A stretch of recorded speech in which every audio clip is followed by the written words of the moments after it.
What's going on, guys? Just going to come here and talk to you a little bit about nutrition philosophy, and the way I kind of set things up. I'll show you my diet now as I'm trying to gain some weight, and then I'll kind of talk to you about the process of, adding calories and what you should do when you hit a plateau and things like that. So first up is just kind of my philosophy around nutrition. I typically like to do a carb cycling approach. That way you have a little bit more variety in your diet, where you have high days, medium days, and low days based on carb intake, based on training. So typically your training days are going to be your high carb and medium carb days, and then your non-training days or active recovery days are going to be your low carb days. And this is just a good way to help keep insulin sensitivity at bay, and it's a good way to kind of undulate your calories just like you would undulate in your training, where you have higher calories on your higher volume days and medium calories on your moderate intensity, moderate volume days, and then lower calories on your non-training days. And then after that, you pretty much kind of figure out the scheme for the days, breaking it down and how many meals you can fit into your daily program. Whether you have a hectic schedule and you can only get 4 meals in, or whether you have a wide open schedule and you get 6 to 7 meals in. It's kind of tinkering with what works best for you. There's no magic number for meals or nutrients as far as that goes. You just kind of plug and play and figure out what works best for your body. Typically with protein, anywhere from 0.8 to 1.5 grams per pound, and then you kind of just plug in your carbohydrates and your fats for your calories for the day. So typically what I do, if I get a client, I send them a questionnaire. They tell me their activity level, they tell me their training, how long it takes, and then from there I kind of have a formula to pull up their base calories and stuff like that. But it's not 100% accurate. That's why we do a 1-week base plan, and from there we build either taking away or adding calories. Typically if you're trying to lose weight, I like to start you off with a higher calorie count, because obviously if you can lose weight on more calories, that's going to be better for you. A lot of people think and get scared, so they start to lower their calories or start off with an extremely low calorie base.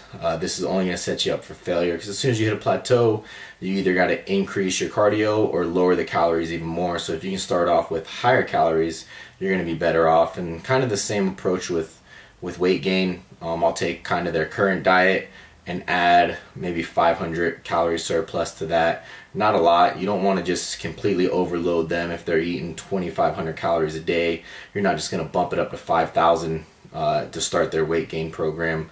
You'd bump it up to maybe 2,750 or 3,000, and then just kind of weekly bumps here and there. And typically if you're going to bump up stuff, what I like to do is, and you'll see from my diet that I put up, is I kind of like to go with carbs around the workout, and then fats and proteins away from the workout. And if you're doing a higher carb day, then you're going to have carbs throughout the whole day, and you keep fat minimal, and then moderate, everything is kind of in moderation. Low day, keep carbs low, and then you can have fats throughout the day. As you can see in my diet here, you'll see that on the high days, I'm right around 100 grams of carbs per meal, 7 meals a day. So that gives me 700 grams of carbs. And unfortunately with that, I'm still losing weight, so I get to bump it up a little bit more or add in a meal. Really just depends on my schedule. If I'm only able to get meals in 6 to 7 a day, then I'll just have to bump up the calories. Typically I like to get the calories around like 500 per meal before I add an extra meal, and then just go from there. So it's just a constant tinkering back and forth. Typically I like to keep, even when you're trying to add weight, I'd like to keep the low carb days in a deficit. That way your body can always keep the insulin sensitivity high, and that way you don't get too resistant to it, and then you'll have bad adaptations towards that, and you'll start putting on more fat and less muscle. So you want to definitely not always be in a calorie surplus, but you want to be in enough of a calorie surplus to gain anywhere from half a pound to 2 pounds a month. It's a slow, methodical process, so if you're gaining more than that, you definitely need to pull back your reins and lower the calories a little bit. It's not just gain to gain, it's gaining good quality muscle that you can keep on when you diet again. And the thing is just kind of working your calories up week to week. That's what I've been doing. And typically whenever I start my diet, I'm roughly around 5,000, 5,500 calories. So all I gotta do is bump it down to 4,500 calories and I'm losing weight. So if I can diet off of 4,500 calories, I'll be a lot happier person, be a lot better to be around, and the training will still be going good. And if you're gonna diet and you're taking away calories, make sure you take away fats further away from your workout and carbohydrates further away from your workout before you start messing too much with pre, post, and during workout nutrition. So hopefully this kind of helps you set up and see a little bit of my philosophy. If you guys have any questions, always shoot me an email, tmnutrition85@gmail.com.